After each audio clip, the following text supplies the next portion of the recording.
केसात गजरा माळला आणि एक गजरा बांधून पर्समध्ये ठेवला. म्हणूनच ऑस्ट्रेलियातल्या मेलबर्न एअरपोर्टवरती एका अभिनेत्रीला मोठा दंड भरावा लागलाय. कोण आहे ती अभिनेत्री आणि नेमकं काय झालेलं सगळं प्रकरण सांगते. तर नुकत्याच झालेल्या ओणम सणानिमित्त आयोजित एका कार्यक्रमात सहभागी होण्यासाठी मल्याळम अभिनेत्री नव्या नायर ही भारतातनं ऑस्ट्रेलियाला गेली होती. जाताना तिने आपल्या केसात एक गजरा माळला होता आणि दुसरा गजरा तिने आपल्या पर्समध्ये ठेवला होता. मेलबर्न एअरपोर्टवरती उतरल्यानंतर तिथल्या तपासणी दरम्यान तिच्या बॅगमध्ये ठेवलेला गजरा हा तिथल्या अधिकाऱ्यांना सापडला आणि त्यासाठी नव्या नायरला ऑस्ट्रेलियन करन्सीनुसार 1980 म्हणजेच भारतीय करन्सीनुसार 1,25,000 रुपये दंड भरावा लागला.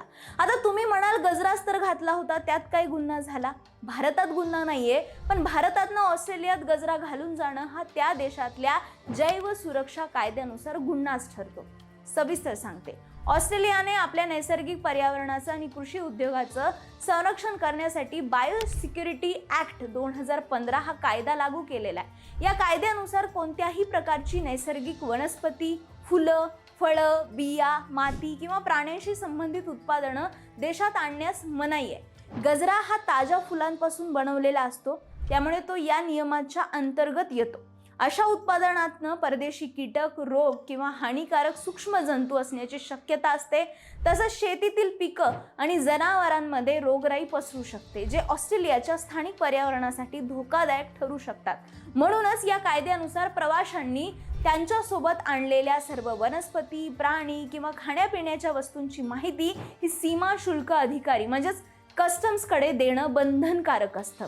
या नियमांचं उल्लंघन केल्यास मोठा दंड किंवा व्हिसा रद्द करणं किंवा काही गंभीर प्रकरणांमध्ये तुरुंगवासाची शिक्षा देखील होऊ शकते. त्यामुळे ऑस्ट्रेलियाला प्रवास करणाऱ्या कोणत्याही व्यक्तीला अशा नियमांची माहिती असणं खूप महत्त्वाचं आहे. पण नव्या नायरला ही माहिती नव्हती, त्यामुळे नकळत का होईना तिच्याकडनं चूक झाली अशी प्रांजळ कबुली तिने स्वतःच सोशल मीडिया अकाउंटवरनं दिली आहे. तुम्ही दुसऱ्या देशात फिरायला गेलात तेव्हा तुमच्यासोबत असा काही प्रसंग घडला असेल तर आम्हाला कमेंट करून नक्की सांगा.